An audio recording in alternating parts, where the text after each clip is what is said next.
and welcome to the 17th lecture of our Laws of Motion discussion.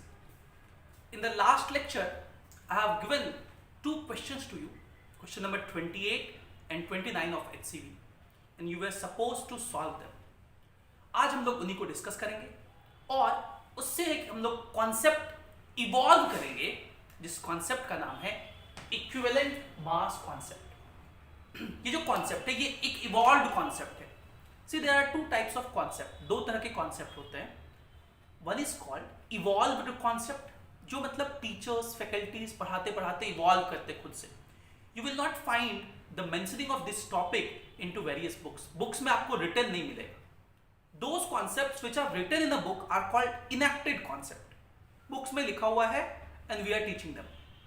But there are certain concepts which we faculties, the team of faculties, various faculties, teachers have evolved during their own experience of teaching. Such concept is an evolved concept. And this is one of such concept which I am going to teach you today. ये जो equivalent mass concept है ये कब लगाते हैं, कैसे लगाते हैं, ये सारी बातें हम लोग करेंगे. But before that will start with question number 28 जो मैंने आपको दिया था. HCV question number 28. Question number 28 was कि ये सीलिंग है और इस सीलिंग से एक पुली बना हुआ है और इससे 3 ब्लॉक लगे हुए हैं. पहला ब्लॉक 1 kg के मास का, ये धागा, इससे एक पुली बना हुआ है और इससे 2 ब्लॉक बने हुए हैं. एक ब्लॉक 2 kg का और दूसरा 3 kg का. And the question was find acceleration of these 3 blocks. इसको हम लोग 3 ब्लॉक प्रॉब्लम भी कहते हैं. 3 block problem in complex pulley. In complex pulley, ठीक है, 3 ब्लॉक प्रॉब्लम कहते हैं. सी ये क्वेश्चन जो है हम लोग जितना सीखे हैं उससे सॉल्व कर सकते हैं. You do not need any extra information to solve this particular question. ठीक है, तो इसको हम लोग सॉल्व करते हैं जितना हम लोग बेसिक सीखे उससे. सबसे पहले टेंशन दिखाइए. देखिए मैं यहां शुरू करता हूं. इस धागे में टेंशन T ऊपर, सेम धागा है तो टेंशन T ऊपर, इस पुली पे T नीचे 2T नीचे, इसमें 2T ऊपर, यहां 2T ऊपर. टेंशन दिखा दिए. Point number 1, we can not use the method of laddu खिलाना. लड्डू खिलाने वाले मेथड हम लोग यहां पे यूज नहीं कर सकते क्योंकि वो 2 में कंपैरिजन में आसान होता है. 3 ब्लॉक होना तो अब आप A1 A2 A3 लिखिए और बकायदा कंस्ट्रेंट T.A करके लिखिए. आप इसका एक्सेशन मान सकते हो. इसका एक्सेशन मान लीजिए A1 ऊपर की तरफ, इसका एक्सेशन मान लीजिए A2 नीचे की तरफ, इसका एक्सेशन मान लीजिए A3 नीचे की तरफ. आप में से कोई पूछ सकता है सर ऐसा काहे माने कि दोनों नीचे की तरफ काहे माने, एक ऊपर एक नीचे काहे नहीं माने. आप कुछ भी मान सकते हैं, देयर इज नो रूल. कुछ भी आप मान सकते हैं. अगर आपका वैल्यू पॉजिटिव आया इसका मतलब वो सही माने, नेगेटिव आ गया मतलब उल्टा मान लिया, वो उल्टा कर लीजिए, वो हम लोग सीखे. तो लेफ्ट साइड कंस्ट्रेंट इक्वेशन. सबसे पहले इसके लिए कंस्ट्रेंट इक्वेशन कैसे लिखते हैं, sigma T.A is equals to 0. ये कंस्ट्रेंट होता है. इसके लिए लिखिए, क्या लिखेंगे, 2T_A1 सेम डायरेक्शन में इसलिए पॉजिटिव. इसके लिए चलिए देखिए T ऊपर A2 नीचे, सो -T_A2 ये -T_A3 is equals to 0. So T सब जगह से कट जाएगा. 2A1 -A2 -A3 is equals to 0. ये हम लोग का मास्टर इक्वेशन हो गया, फर्स्ट इक्वेशन. अब हम लोग हर एक ब्लॉक के लिए इक्वेशन लिखेंगे. यहाँ पे 4 वेरिएबल है हम लोग का, A1 A2 A3 और एक T. 4 वेरिएबल, हम लोग को 4 इक्वेशन लिखना पड़ेगा. एक काइनेमेटिक्स का इक्वेशन, कंस्ट्रेंट रिलेशन लिखे, और 3 डायनेमिक्स के इक्वेशन लिखेंगे तीनों ब्लॉक का FBD बना के. इसका वेट 10 न्यूटन नीचे, इसका वेट 20 न्यूटन नीचे, इसका वेट 30 न्यूटन नीचे. सबसे पहले इस वाले ब्लॉक के लिए लिखिए. ये ब्लॉक ऊपर जा रहा है, क्या लिखेंगे equation, 2T - 10 is equals to A1. दूसरा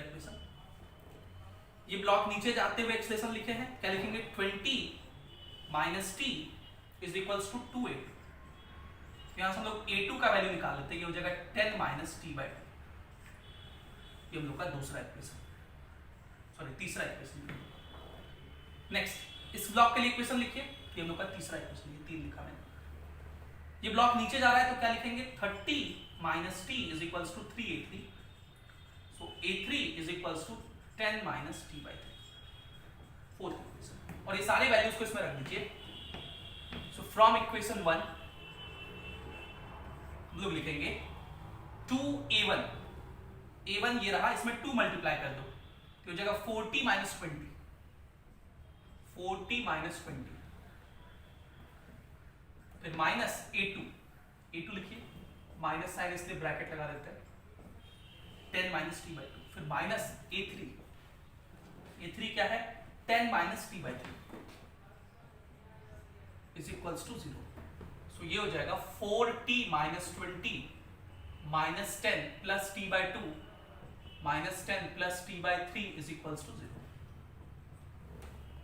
तो देखिए 4t plus T by 2 plus T by 3, तो एलसीएम लेंगे तो 6 हो जाएगा, ये हो जाएगा 24t, ये हो जाएगा 3t प्लस ये हो जाएगा 2t, और ये माइनस 20 माइनस 10 माइनस 10 माइनस 40 होगा, उधर जाके 40 हो गया प्लस 40, ये होगा 29t is equals to 240, 6 for jump, so t is equals to 240 by 29 Newton। ये हम लोग का टेंशन आ गया, and using this tension we can write accelerations। so from equation 1 sorry 1 नहीं 2 से हम लोग a1 का वैल्यू लिख सकते हैं। a1 क्या होगा, 2t माइनस 10, इसमें 2 मल्टीप्लाई कर दीजिए तो 480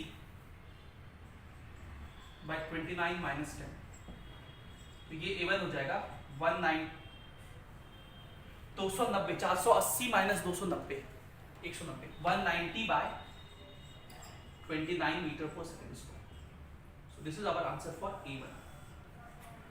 फर्स्ट ब्लॉक का एक्सेस निकल गया, this is our first answer, और ये पॉजिटिव आया मतलब बिल्कुल सही आ रहा है। तो लेट्स फाइंड a2। a2 के लिए हम लोग एक इक्वेशन लिख देते हैं, 10 माइनस टी बाई 2, इसमें 2 से डिवाइड कर दीजिए, सो 120 बाई 29, तो a2 is equals to 170 by 29 metre पर सेकंड स्क्वायर, और ये पॉजिटिव आया, इसका मतलब जो डायरेक्शन हम लोग माने बिल्कुल सही माने।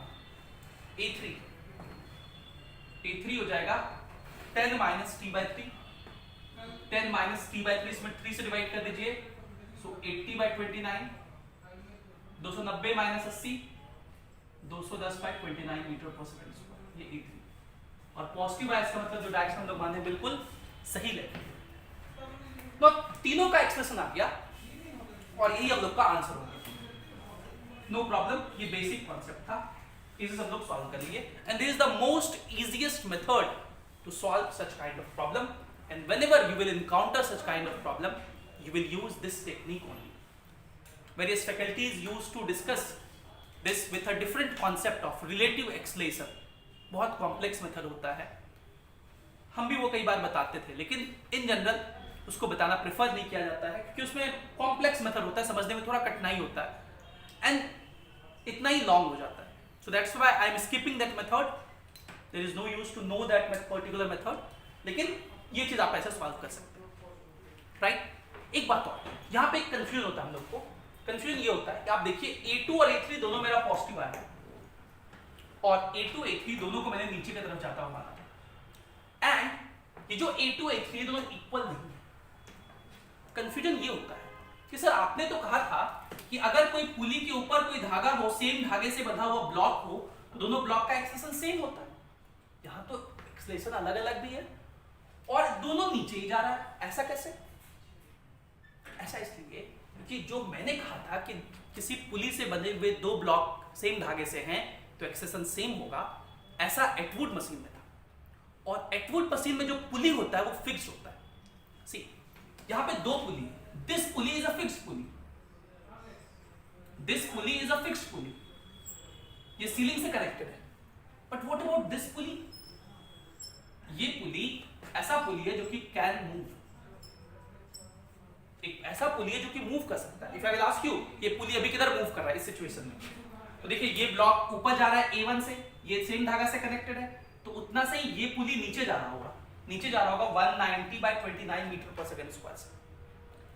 तो ये पुली मूवेबल पुली है।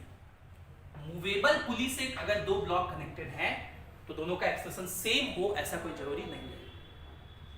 इसको ऐसे भी समझ सकते हैं, दोनों एक्सलेशन नीचे ही क्यों है इसको ऐसे भी समझ सकते हैं। इमेजिन कीजिए एक लिफ्ट है, लिफ्ट में मैं एक पुली बांध दूं और उससे दो ब्लॉक टांग दूं और थर्ड फ्लोर से इसको नीचे गिरा रहे हैं हम लोग, लिफ्ट नीचे आ रहा है, तो ऐसा थोड़ी होगा, दोनों ब्लॉक तो नीचे ही आएगा ना फाइनली, सेकंड फ्लोर पे फिर फर्स्ट फ्लोर पे, ऐसा थोड़ी एक ऊपर चला जाएगा एक नीचे आ जाएगा, ऐसा तो होगा नहीं। तो क्योंकि ये पुली मूव कर रहा है इसलिए पुली के साथ साथ ये दो ब्लॉक नीचे जाएगा। अब आपस में दोनों ऊपर नीचे जा सकता है, लेकिन नेट जो ग्राउंड से ऑब्जर्व करेंगे तो ये ब्लॉक भी मुझे नीचे आता हुआ दिखेगा, ये ब्लॉक भी नीचे आता हुआ दिखेगा। तो यहां से हमें दो पॉइंट इंपॉर्टेंट मिलते हैं। पहले आप ये सॉल्यूशन लिखिए, फिर वो दो पॉइंट जो लिखेंगे उसी को हम लोग इक्विवेलेंट मास कांसेप्ट कहते हैं। पहले इसको लिखिए। तो नोट करके हम लोग क्या क्या पॉइंट लिखेंगे। पहला पॉइंट हम लोग नोट करके ये लिखेंगे,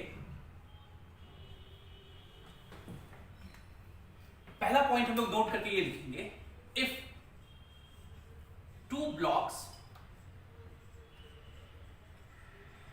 are connected with a string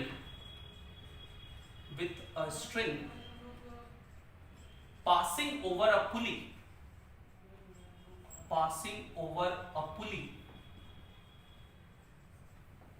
that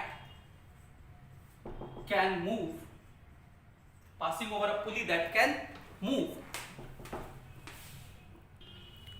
So if the two blocks are connected with a string passing over a pulley that can move, then the two blocks may have different एक्सलेशंस, तब दोनों block का acceleration अलग अलग भी हो सकता है, same भी हो सकता है, अलग अलग भी हो सकता है। तो सेम तो एक पर्टिकुलर केस हो गया, इन हम लोग अलग अलग मानेंगे। So the keyword is pulley that can move, है ना। एक बार फिर से समझिए इस बात को, वापस से मैं सिचुएशन दिखा रहा हूं। सीलिंग था, ये पुली था और इस पुली के साथ ये 1 kg का ब्लॉक बंधा हुआ था, ये दूसरा पुली, इसके साथ ये 2 kg का ब्लॉक और ये 3 kg का block. Now look at this pulley. ये जो पर्टिकुलर पुली है, this is the pulley which can move. This is the pulley which can move. ये एक पुली ऐसा पुली है जो कि मूव कर सकता है, ऊपर नीचे हो सकता है। ऐसे पुली से बंधे दो ब्लॉक का एक्सलेशन सेम भी हो सकता है, सेम भी हो सकता है, डिफरेंट भी हो सकता है। तो इन जनरल हम लोग डिफरेंट लेट करेंगे, जैसे इस क्वेश्चन में डिफरेंट था, सेम कभी आ भी सकता है, ऐसा कोई जरूरी नहीं आए। अगर ऐसा कुछ हो कि ये पुली रुका हुआ रहे, मूव कर सकता है लेकिन रुका हुआ तो रह सकता है ना। भाई मैं चल सकता हूं, मेरे पास पैर है, मैं चल सकता हूं, लेकिन मैं ऐसे करके रुका हुआ भी तो रह सकता हूं ना। लेकिन ये पुली कैसा है, this is a fixed pulley, ये चल नहीं सकता है, this is a fixed pulley, ये चल नहीं सकता है, ये रुका हुआ ही रहेगा, हमेशा रुका रहेगा। You can not do anything with this pulley. So the second concept is mainly the equivalent mass concept. It says if you have a pulley and there are two blocks connected with this pulley, then you can kidnap all these three. You can kidnap the two blocks and the pulley which can move. आप तीन लोग को kidnap कर लो, किसको किसको, ये दोनों block को और इस पुली को। Remember, you can only kidnap the blocks and the pulley. The pulley should be the one which can move. आप उसी वाले पुली को किडनैप कर सकते हैं जो पुली मूव कर रहा है, उसी के साथ बंधे दो ब्लॉक। सो हम लोग इन तीनों को किडनैप कर देंगे and instead of these three you can just draw a block of mass m equivalent that is equals to 4m1 m2 by m1 plus m2, and this is called equivalent mass concept. मतलब इन दोनों के बदले हम लोग सिर्फ एक block बना सकते हैं। सी, ये सीलिंग, ये स्ट्रिंग, ये पुली, ये ब्लॉक 1 kg का, ये धागा। अब ये पुली समेत मैंने दोनों ब्लॉक को किडनैप कर लिया, ये खत्म हो गया।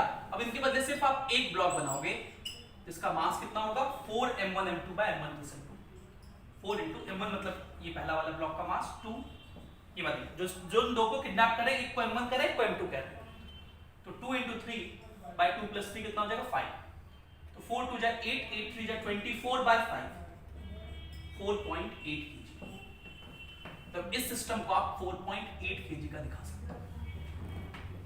ठीक है, now see this system is a simple Atwood machine, simplest pulley block system है। एक पुली 2 ब्लॉक बनेगी, तो इसका वेट 10 न्यूटन नीचे, सिर्फ वेट दिखाते हैं हम लोग। इसका वेट 48 न्यूटन नीचे, ये ए से नीचे जाएगा और ये वाला ए से ही ऊपर जाएगा। ठीक है, और सीधा सीधा एक्सेलेरेशन हम लोग निकाल सकते हैं with the help of supporting force minus opposing force. Acceleration कितना होगा, ये फोर्स हो गया सपोर्टिंग क्योंकि एक्सेलेरेशन के डायरेक्शन में है, ये फोर्स हो गया अपोजिंग क्योंकि एक्सेलेरेशन के अपोजिट डायरेक्शन में है। तो 48 - 10 38 by टोटल मास 5.8। तो दिस विल बी 380 by 58, 2 से काट दीजिए तो 190 by 29 मीटर पर second square. This is the expression.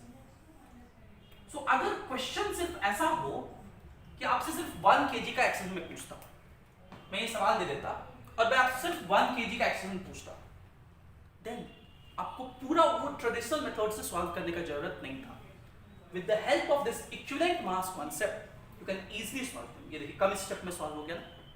ठीक है, लेकिन अगर तीनों ब्लॉक का पूछा जाता तब हम लोग ट्रेडिशनल मेथड ही यूज करते हैं। हालांकि एक और मेथड जो मैंने कहा कॉम्प्लेक्स मेथड होता है रिलेटिव एक्सेलेरेशन के कॉन्सेप्ट को यूज करके, वो मैं स्किप कर दे रहा हूं, उसको छोड़ दे रहा हूं क्योंकि वो बहुत लेंदी मेथड है और बहुत कॉन्सेप्चुअल है, तो उसको समझ के कोई फायदा भी नहीं है। क्योंकि हम लोग इन जनरल वही मेथड उसी चीज को सेकंड मेथड से पढ़ते हैं जो चीज चीजों को आसान कर दे, ना कि कॉम्प्लिकेट कर दे। कोई फायदा नहीं उसको करने का। तो ये हो गया हमारा equivalent mass concept. Equivalent mass concept वैसे पुली के लिए जिसके साथ 2 ब्लॉक बंधे हुए हो, जो पुली मूव कर सकता। अब जैसे इस पॉइंट को हम लोग अब बहुत बार यूज करेंगे। फॉर एग्जांपल अगर हम लोग HCV का क्वेश्चन नंबर 29 देखें, ये भी मैंने आपको होमवर्क दिया था। अब इसको आप ट्रेडिशनल मेथड से ही बना सकते हैं, लेकिन हम उसको इक्विवेलेंट मास कॉन्सेप्ट से बना के दिखा रहे हैं और आगे से आप इसी से बनाइएगा, शॉर्ट में बनेगा। क्वेश्चन नंबर 29 का था HCV का। ये सीलिंग है, ये पुली है जो कि फिक्स्ड है। देखिए सीलिंग से इस वाले ब्लॉक का मास m है, ये पुली, ये 2 kg का ब्लॉक और ये 3 kg का ब्लॉक। ठीक है, आपसे पूछा गया था find m so that it will remain at rest. It will remain at rest. मतलब इस m की क्या वैल्यू होगी कि ये खुद रेस्ट पे रहे, मतलब इसका एक्सप्रेशन 0। ठीक, अब इसको हम लोग इक्विवेलेंट मास कॉन्सेप्ट से एक लाइन में बना सकते हैं। भाई इस पुली समेत तीनों ब्लॉक को किडनैप कर लिए हम लोग। इस सिस्टम का m इक्विवेलेंट कितना हो गया 4m1m2, 6 by m1+m2, you get 4.8 kg, है ना। इस सिस्टम को हम लोग क्या बनाएंगे, ये सीलिंग, इस सीलिंग के साथ बना हुआ ये पुली, ये एक ब्लॉक m मास का और इधर एक ब्लॉक, ये पूरे के बदले एक ब्लॉक 4.8 kg का। So obviously this block will remain at rest when these two masses are equal. Simplest pulley block system, दोनों ब्लॉक का मास सेम होगा तभी तो रुका रहेगा। Therefore m का वैल्यू क्या हो गया 4.8 kg। ठीक है, अगर मैं इनको वेरिएबल्स के फॉर्म में आंसर लिखना चाहूं, इसका मास m1 कह रहा है और इसका मास m2 कह रहा है, कभी कोई वेरिएबल्स के फॉर्म में भी आंसर लिखने हो सकता है कि m की क्या वैल्यू हो, ये m लिखा हुआ है, ये m1 ये m2, तो m की क्या वैल्यू हो ताकि ये सिस्टम रुका रहे। ठीक है, तो वैसे क्या लिखेंगे m इज इक्वल्स टू, इस m का वैल्यू इसके मास के बराबर होना चाहिए। इसका मास कितना होता है 4m1m2 by m1+m2 होता है ना। अगर वेरिएबल के फॉर्म में चाहे तो 4 को इधर डिवाइड कर दीजिए और रेसिप्रोकल ले लीजिए। चलिए मैं स्टेप बाय स्टेप कर देता हूँ। m/4 is equals to m1 m2 by m1 plus m2। Reciprocal ले लीजिए तो 4/m is equals to, reciprocal लेंगे तो 1/m1 प्लस 1/m2 होगा।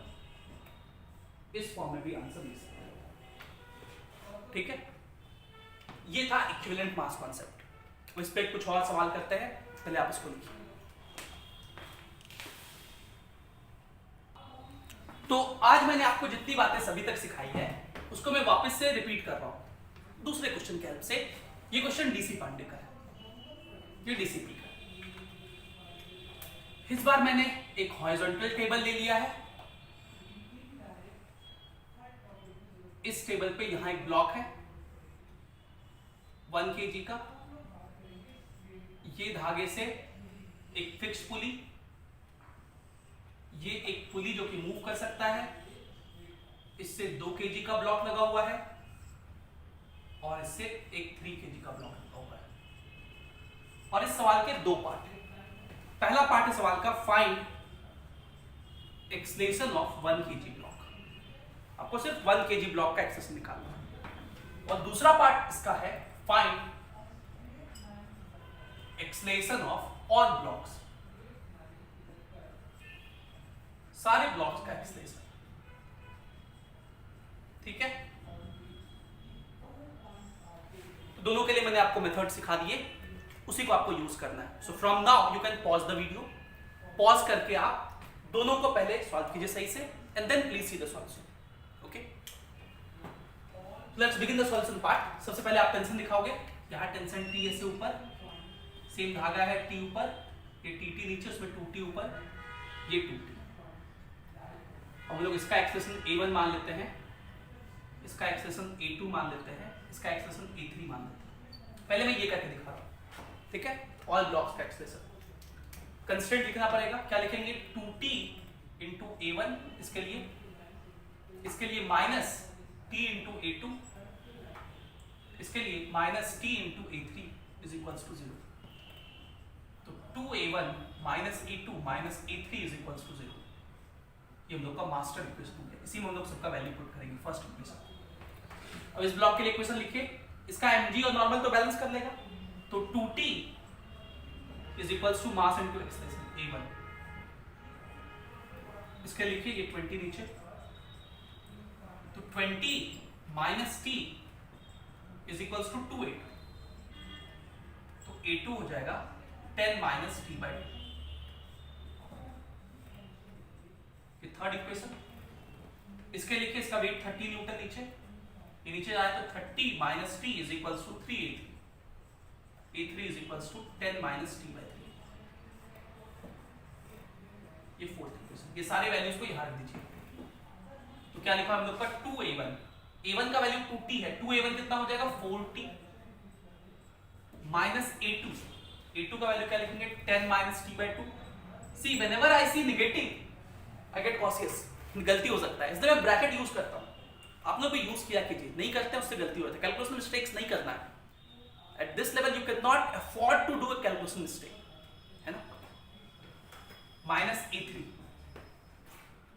10 माइनस t। मैं आपको कैलकुलेशन करने नहीं सिखा सकता, मैं आपको ये 4 इक्वेशन लिखना सिखा सकता हूं बस। इसके बाद का काम ये मैथमेटिकल चीज है, ये मैंने एक बार दो बार आपको दिखा दिया, आपको खुद से करना है और उसमें गलती किसी से भी हो सकता है। Right now I am recording this lecture with entire classroom empty, कोई बच्चा मेरे सामने नहीं बैठा हुआ है, not a single candidate, I am recording it। तो हो सकता है कई बार मेरे से भी गलती हो जाए, लेकिन आप आराम से अगर सॉल्व करोगे तो आपसे नहीं गलती होगा। So 40 minus 10 plus t/2 minus 10 plus t/3 is equals to 0। ये एलसीएम हो गया 6, 24t plus 3t plus 2t is equals to 20। तो 29t by 6 is equals to 20, t is equals to 120 by 29। अब कई बार हम लोगों को थोड़ा थोड़ा आंसर याद रहता है, तो उससे हम लोग को पता चलता है कि मेरा आंसर सही आ रहा है। जैसे ये मुझे आंसर याद था, t निकल गया तो a1 निकाल सकते हैं हम लोग। a1 कितना होगा 2t, इसमें 2 मल्टीप्लाई करिए तो 240 by 29 मीटर पर सेकंड स्क्वायर। और ये पॉजिटिव आया, मतलब जो हम लोग डायरेक्ट माने बिल्कुल सही माने। A2 10 माइनस t/2, इसमें 2 से डिवाइड करें तो 60/29, मतलब 230/29 मीटर पर second square. A3 10 minus t/3, इसमें 3 से डिवाइड कर दीजिए तो 40/29, 250/29 मीटर पर second square. So these all will be our answers. ये तीनों ब्लॉक का सेपरेटली एक्सप्रेशन आ गया, और क्योंकि तीनों पॉजिटिव आया मतलब जो हम लोग डायरेक्ट माने थे बिल्कुल सही माने थे। लेकिन मैंने फर्स्ट पार्ट में आपसे ये कहा था कि आप 1 kg का सिर्फ एक्सप्रेशन निकालो। अगर सिर्फ इतना ही क्वेश्चन होता हम लोग इतना मेहनत नहीं करते, हम लोग सीधा इस पुली समेत दोनों ब्लॉक को किडनैप कर लेते और बोलते कि इस सिस्टम का इक्विवेलेंट मास होगा 4m1m2 by m1 plus m2, 4 into m1 m2, तो 6 by m1 plus m2 5, तो ये हो गया 4.8 kg। इस सिस्टम को वापस से दिखाते, ये 1 kg का ब्लॉक, ये धागा, और ये block 4.8 kg। Simple side food machine, इसका वेट 48 न्यूटन नीचे, इसका वेट को नॉर्मल बैलेंस कर लिया, ये जितने से इधर जाएगा ये उतने से ही इधर जाएगा ए से, और इस ए का वैल्यू हम लोग सिंपली निकाल सकते हैं। ये सपोर्टिंग फोर्स, अपोजिंग तो कुछ है नहीं, 4.8 प्लस 1 5.8, पॉइंट ऑफ 480 काटे तो 240/29 मीटर पर second square. So we can easily find this acceleration. ये कितना हो गया 240/29 मीटर पर सेकंड स्क्वायर। अब देखिए यही आंसर तक यहां पहुंचे थे इतना लंबी करके। तो अगर 1 kg का पूछा जाए तो ऐसा है, ठीक है। ये जो इक्विवेलेंट मास कॉन्सेप्ट है, इससे कई बार हो सकता है आईआईटी में आपसे क्वेश्चन पूछते, and right now we want to solve that particular question, that what IIT expects from you. इसको लिखिए और इसके बाद मैं एक सवाल दूंगा जो कि पर्टिकुलरली आईआईटी के स्टूडेंट्स के लिए है, जेईई एडवांस के बच्चों के लिए, और वो क्वेश्चन इतने ही कॉन्सेप्ट जितने मैंने अभी तक सिखाए इसी से बनेंगे। आपको क्वेश्चन लिखना है, उस क्वेश्चन वीडियो को पॉज करके उस क्वेश्चन को बकायदा सॉल्व करना है, एंड हाफ एन आवर से कम समय नहीं देना है, minimum half an hours time देना उस सवाल पे। Do everything that you can. See the aim of that particular question is not to demoralise you, the aim is to make you realise that what IIT expects from you and how you have to approach and recapitulate everything that you have learned not only in these few months of our study but also in your entire career of study। बचपन से अभी तक जो पढ़े हैं उन सब छोटी छोटी बातों को हो सकता है याद करना पड़ जाए, करना ही पड़ता है। कैलकुलेशन जो आप करते हैं, ये एडिशन मल्टीप्लिकेशन बचपन से करते आए, उस क्वेश्चन को बहुत अच्छे से सीखना है, and even if you are not able to solve that problem doesn't matter, You are learning a particular problem। और अगर आज वो प्रॉब्लम आप सीख गए, इट मीन्स अब वैसा प्रॉब्लम अगर कहीं भी मिलेगा then you can apply the concept, you will see that, okay। Demoralise नहीं होना है, अच्छे से हाफ एन आवर उसको अटेम्प्ट करना है। पहले इसको लिखिए फिर उस क्वेश्चन पे आते हैं, please note it down. So let's see this question. ऐसे क्वेश्चंस जो फिजिक्स में बहुत अच्छे होते हैं, इनको मैं डेयरी मिल्क वाला सवाल कहता हूं। अगर आप अभी यहाँ होते एंड अगर आप इसको सॉल्व करके मुझे दिखाते तो आपको एक डेयरी मिल्क का इनाम भी मिलता, और अगर आप में से कोई इसको सॉल्व कर ले तो मुझे इन्फॉर्म कर दे, मैं कुरियर कर दूंगा डेयरी मिल्क आपके लिए, या फिर आके हम लोग जब मिलेंगे तो आप डेयरी मिल्क यहाँ पे ले सकते हैं मुझसे। सवाल ये है कि ये सीलिंग है, इस सीलिंग से एक धागा बंधा हुआ है, ये एक फिक्स्ड पुली है, इस पुली के साथ एक ब्लॉक बना हुआ है, इस ब्लॉक का मास m है, फिर यहां एक पुली है, इसके साथ जो ब्लॉक बना हुआ है उसका मास m है, फिर यहां पे एक पुली है, इसके साथ एक ब्लॉक बना हुआ है, इसका मास m है, फिर यहां पे एक पुली है, इसके साथ एक ब्लॉक बना हुआ है, इसका मास m है, and so on. There are infinite of such system. ऐसा इनफाइनाइट सिस्टम है, and you have to find the acceleration of this particular block. इसका एक्सलेशन बताना है, बस यही सवाल है। Find acceleration of this top most block. Now from here you can pause the video and try to invest at least half an hour. Please solution सिर्फ मत देखिए, because then it will be of no use, क्योंकि फिर आप अपनी सारी चीजों को कलेक्ट नहीं कर पाएंगे. See if you will directly C the solution, then what will happen, you will know the concept, how to solve the problem, everything you will understand, very easy, बहुत आसान चीज है. But you will not be able to invest those 30 minutes, the crucial 30 minutes in which you will revise everything that you have learned so far in your mind. And this is a very good exercise, because सब चीज दिमाग में याद आएगा. जितना चीज कर सकते हैं इसको कीजिए, इस पे 2 पन्ना 3 पन्ना काटिए उसको, ठीक है. टेंशन दिखाइए, एमजी दिखाइए, सॉल्व कीजिए, इक्वेशंस लिखिए, सब कुछ कीजिए जितना आप कर सकते हैं, है ना. जितना कॉन्सेप्ट अभी तक डिस्कस किए इसको लगाइए, फिर सॉल्व करना, फिर सॉल्यूशन पार्ट देखना. Okay, so let's see the solution part now. अब सॉल्यूशन पार्ट पे हम लोग आ जाते हैं. अगर मैं बचपन में आपको याद दिलाऊं तो बचपन में आपसे एक सवाल पूछा जाता था कि देखो क्लास 6-7 में ये सवाल बहुत फेमस हुआ करता था. अगर आप ओलंपियाड, एनटीएससी ये सब का प्रिपरेशन करते होंगे तो y इज इक्वल्स टू ऐसा लिखा हुआ under root 2 plus under root 2 plus under root 2 plus under root 2 plus and so on infinity तक. बताइए y क्या होगा. बस अगर इसको सॉल्व कर लिया ना तो ये सवाल बन जाएगा. ये क्लास 6 का सवाल है, ठीक है. अब एक पिछले साल की कहानी बताता हूं. एक बच्चा था, उससे मैंने पूछा सर y क्या है, ये बताओ बाबू ये y क्या है. उसने कहा सर y ये है. इसलिए मम्मी पापा बचपन में अगर आप पढ़ते होंगे, मम्मी पापा बुक बोलते थे जोर जोर से बोल बोल के पढ़ा करो. बोल बोल के पढ़ना बहुत इंपॉर्टेंट है. अगर मैं पूछूं y क्या है तो आप क्या कहोगे, सर y है, y is equals to under root 2 plus under root 2 plus under root 2 plus under root 2 plus and so on. ये कहोगे ना.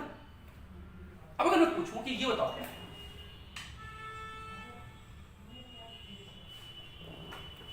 पढ़ो. ओके सर ये है under root 2 plus under root 2 plus under root 2 plus under root 2 plus and so on infinity. So don't you think this is also y. ये भी क्या है, y है. अच्छा, इसको y लिख सकते हैं. मतलब this expression can be written as y is equals to under root 2 plus 1. ये 2 और बाकी मतलब y होगा. स्क्वायर करिए दोनों side. So y square is equals to 2 plus y. y square minus y minus 2 is equals to 0. So y square minus 2y plus y minus 2 is equals to 0. So y is equals to 2 or y is equals to minus 1. This is not possible क्योंकि root का positive value लेते हैं हम लोग. y is equals to 2 is the answer. So this is how we solve anything that has infinite equations or infinite terms. Now if mathematics teacher, for the time being imagine कर दो मैं mathematics पढ़ा रहा हूं. अगर मुझे mathematics में class 11th में आपसे सेम सवाल पूछना, how I will ask you, see how I will ask you, and this question is there in RS Agarwal class 11th also. I will ask you the question. देखिए question है y is equals to under root x plus under root x plus under root x plus under root x plus and so on infinity. I will ask you find dy by dx. और मैं आपसे क्या पूछूंगा, dy by dx निकाल के दिखाओ. मुझे क्या पूछूंगा, dy by dx निकाल के दिखाओ. डिफरेंशिएशन अभी क्लास 11th में टटके टटके सीखे, जल्दी जल्दी सीखे तुरंत. So again you will see sir y क्या है, under root x plus under root x plus under root x plus under root x and so on. अब अगर मैं पूछूं ये क्या है तो कहोगे under root x plus under root x plus and so on. भी y है. बोलो क्या लिखोगे इसको, बताइए. मैं यहां लिख रहा हूं, ये लिखेंगे y is equals to under root x plus y. Square कर दिए तो ये हो जाएगा y square is equals to x plus y. अब मैंने क्या पूछा आपसे, dy by dx, तो उसको डिफरेंशिएट कर दीजिए. Differentiating with respect to x, तो y स्क्वायर का डिफरेंशिएट 2y, लेकिन x के रिस्पेक्ट में कर रहे हैं इसलिए dy by dx लिखेंगे.